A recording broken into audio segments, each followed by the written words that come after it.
Okay, so we're going to do the second part of the chapter, and then that literally, we've done a whole chapter of further maths already. This is the smallest chapter, so sorry to get your expectations up. We're going to be looking at the sum of squares and cubes.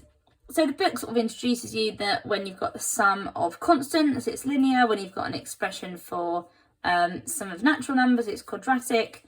So as we obviously move on, the sum of squares is going to be a cubic expression, and the sum of cubes is going to be a quartic.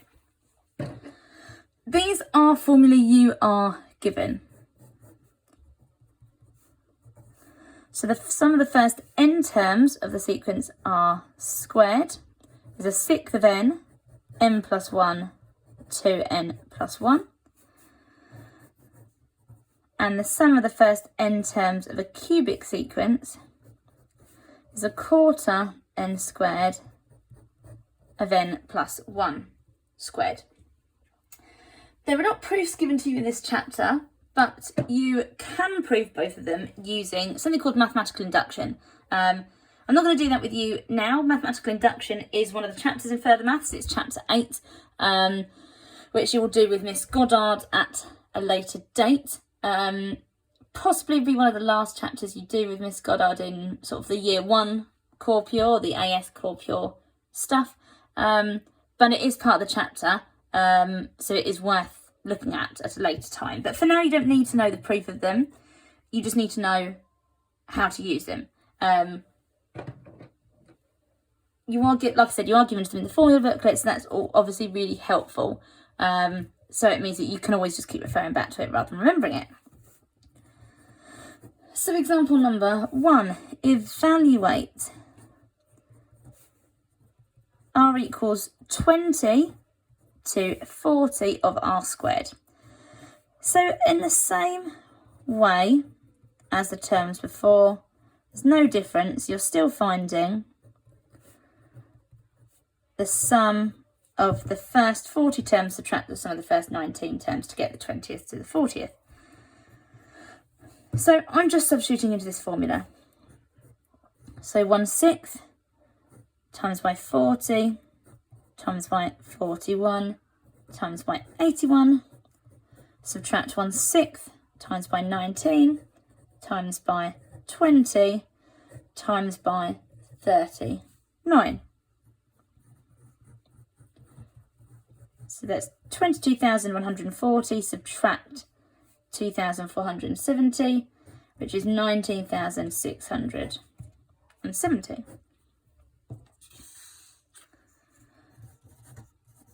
Example number 2, and yes, you can see the cubic thing on the screen, although you should have your PowerPoint somewhere. Even if you're watching YouTube, hopefully you're flicking between the two. If not, hopefully you've written it down so you can keep seeing.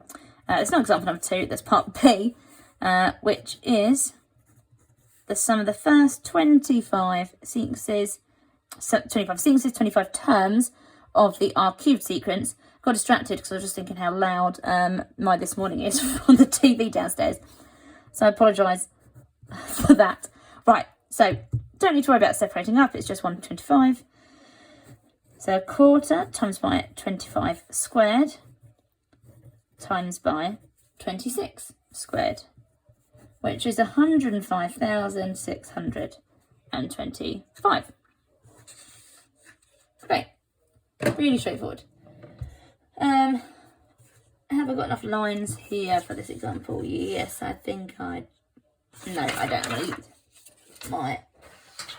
a new piece of paper for this example number 2 because it is just quite a few lines of working. So there are a lot more show that's in this one. So part A, show that the sum of the sequence of r squared of r equals n plus 1 to 2r is equal to 1/6 of n to n plus 1, 7n plus 1. So show that this is the case. Well, first of all, I've got to separate that because it's not from 1 to 2r. To n. It's just me not drawing an n properly. We need it from 1 to 2n. take away r equals 1 to n, because it's 1 less than that. 1 less than n plus 1 is obviously n. So r squared formula is 1/6 of n, or n in this first case is now 2n, times by, and I'm going to just again write it on the screen so it's a bit easier for you. So for r squared, it's a 6th n, n plus 1, 2n plus 1. So n is now 2n, n plus 1, 2n plus 1, 2n plus 1 is 4n plus 1. Minus, well, that's just 1 to n, so it's a 6th n, n plus 1, 2n plus 1. Now, this is the case where I'm going to start taking out what's really important here that is common to both. What is common to both is 1/6 of n to n plus 1. So effectively what I've done here is I've taken this out. I'm trying to do it lightly. Taken this out and I've taken the n out. So what I've got then left is 2 times by 4n plus 1, which leaves me with 8n plus 2. And with this one, it's already kind of in that format. I'm just rearranging it. So I've got the n and the 2n plus 1 at the beginning. Because I'm now going to factorise this out of both. So 1/6 of n of 2n plus 1. And then I've got 8n plus 2. Subtract all of n plus 1. So I'm going to keep that in brackets. I know there's a lot of brackets, but 1/6 of n, 2n plus 1. 8n plus 2, subtract n, subtract 1. I've probably done one line too many working here, but... And that gives me 7n plus 1 as required. Because it's to show that it's better that I'm sort of overzealous with how much working I show than to be... what's the word? To be lazy with the amount of working I'm showing. That's not the word I'm looking for, but I can't think of what the word is. Okay, part B, verify. So it's a new word we haven't really come across much. That the result is true for n equals 1 and n equals 2. So verify means you have to show it using this and using this, because you need to show that they're both the same. So I'm going to show it this way. So 2n r equals n plus 1 for r squared, where n equals 1. So that would be from r equals 2 to r equals 2. So that means it's just 2 squared, which is 4. So with a different colour, I'm going to then show it with 1/6 of n times by 2n plus 1, so 2 times 1 plus 1 times by 7 times 1 plus 1. Well, that actually gives me a 6th of 24, which is 4. So it works. So with verify, as long as I show that substitution, it's going to assume I've done that on the calculator. Do it for n equals 2. So n equals 2, so I'm doing it from r equals 3 to r equals 4. So that's 3 squared plus 4 squared, which is 25. And then 1/6 times by 2 times by 2 times 2 plus 1 times by 7 times 2 plus 1 also gives me 25. So it works. And the fact we do tick, just the tick shows, yeah, I'm demonstrating to you that I know that this works. And that is acceptable mathematical notation. Ugh. Okay, 2 more examples,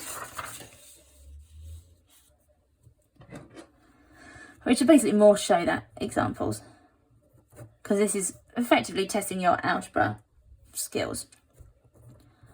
So part A, show that the sum of r equals 1 to n of r squared plus r minus 2 is 1/3 of n times by n plus 4 times by n minus 1.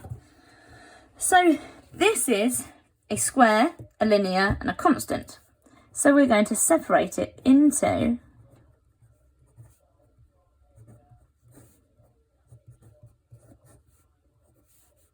those three separate sequences.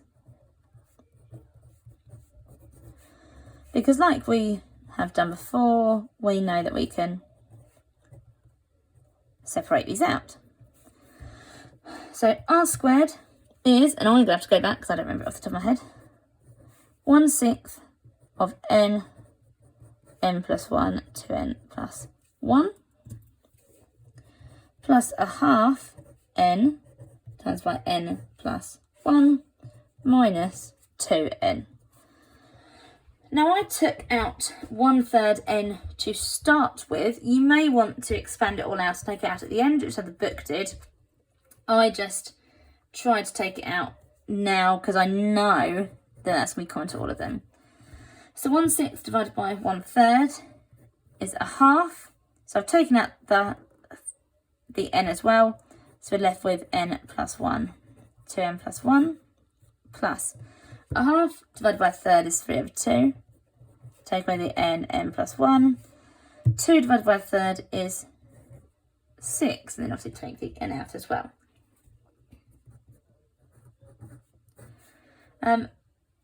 Now I did do expanding. Again, I could probably try and take n plus 4 or n minus 1 out, but it's going to be hard really at this stage. So half lots of 2n squared plus 3n plus 1 plus 3/2n plus 3/2 minus 6. Oh, computer having a moment. So n squared plus 3/2n plus 1/2 plus 3/2n plus 3/2 minus 6, which is equal to n squared plus 3n minus 4 when you collect all the like terms, which is 1/3 n, and when you factorise it, n plus 4, n minus 1, as required. Part B is hence. Again, hence, find the sum of the series 4 plus 10 plus 18, and so on, all the way up to 418. Well, because it's hence, we can assume this is a quadratic sequence in the form n squared plus n minus 2. We can absolutely assume that's the case. You could work it out, so actually find the common difference, then find the second difference and work it out to be. But because it's a hence, we can assume this is the case. You may want to work it out in case it is a multiple of that, which is what I started to work out, but the second difference is 2, which means it's an n squared sequence, so therefore it must be this. So it may be worth working out yourself in case it's a multiple of, but I'm going to say that in most cases this won't be the case. So we need to work out what n is, because we don't know how many terms we've got in the sequence. So I'm going to make n squared plus n minus 2 equal to 418.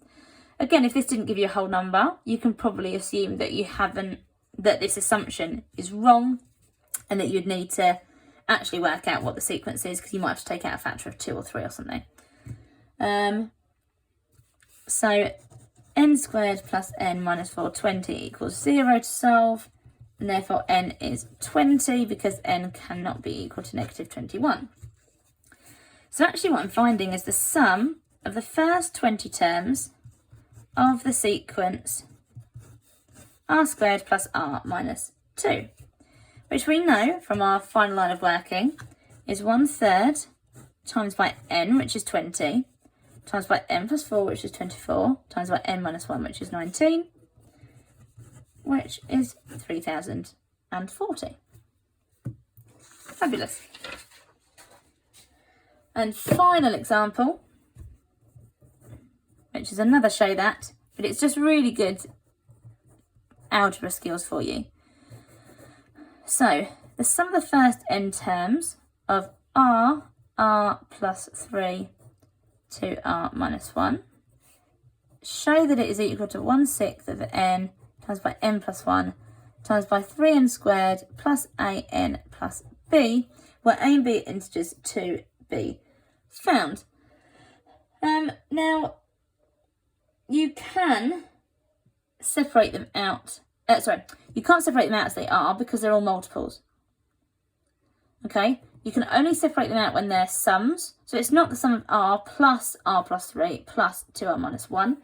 You have to multiply this out first. I'm not going to show you the steps of multiplying out.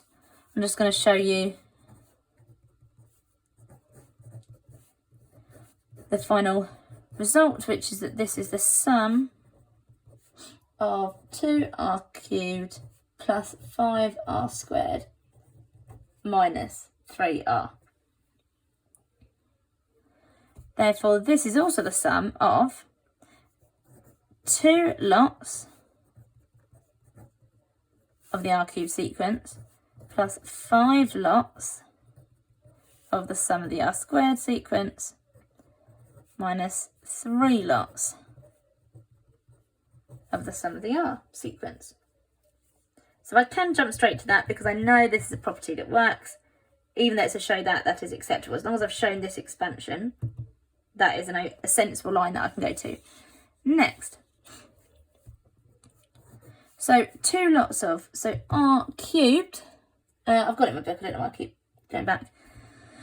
So it's 2 lots of 1/4 times by n squared times by n plus 1 squared plus 5 lots of 1/6 times by n plus 1 times by 2n plus 1 minus 3 lots of 1/2 n plus 1.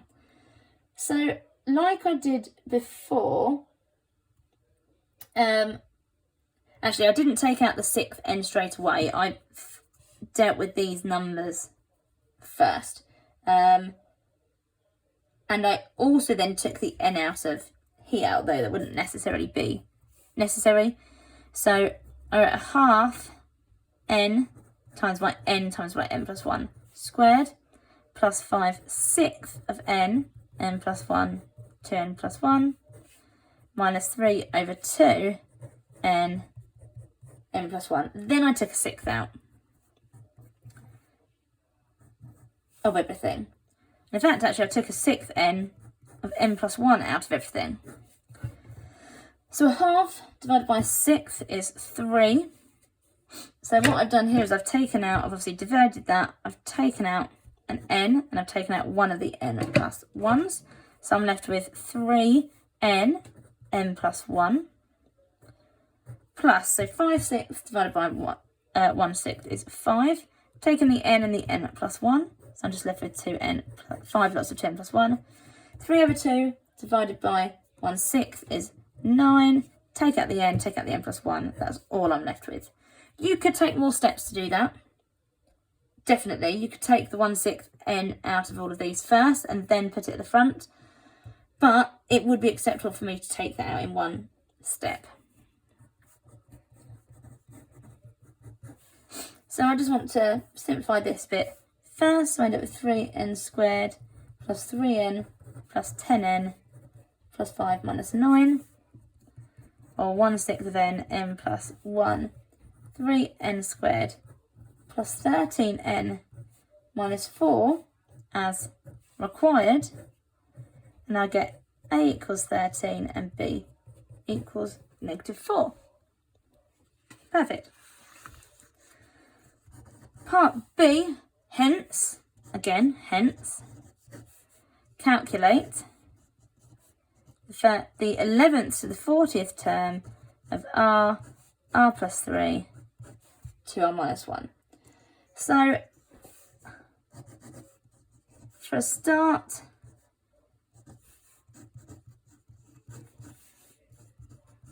I've got to separate this into the first 40 terms of the sequence, take away the first 10 terms of the sequence. But now I know that I can use this final line of working, because I know that the sum of the first n terms of this sequence is 1/6 of n plus 1, 3n squared plus 13n minus 4. The only difference with this question compared to the others is that you wouldn't be able to do part B without part A. So this is where this one becomes a slightly harder question. If you're in an exam and you struggle with part A, you just make up some numbers for A and B and then use it in part B. Not that you will, you guys will get it, but just an exam tip for exam stress. So I'm using 1/6 of n, so the first part that's 40, n plus 1, so that's 41, times by 3 lots of 40 squared plus 13 lots of 40 minus 4. Subtract, oh, I don't look myself enough room. 1/6 of n, which is 10, n plus 1, which is 11, times by 3 lots of 10 squared plus 13 lots of 10 minus 4, which is 1,453,040. Subtract 7,810, which is 1,445,230. Yeah. So the formulae are given to you for the r squared and the r cubed, which is really helpful, which is why they're giving you complex algebra to solve, because where you're given the formula, they want you to be able to use it in a more manipulative way. So that's first chapter finished. I'm giving you a range of resources to practice, and we're giving you a lot more time to practice than we did in the pure, so that you can really get yourself secure on these bits of knowledge.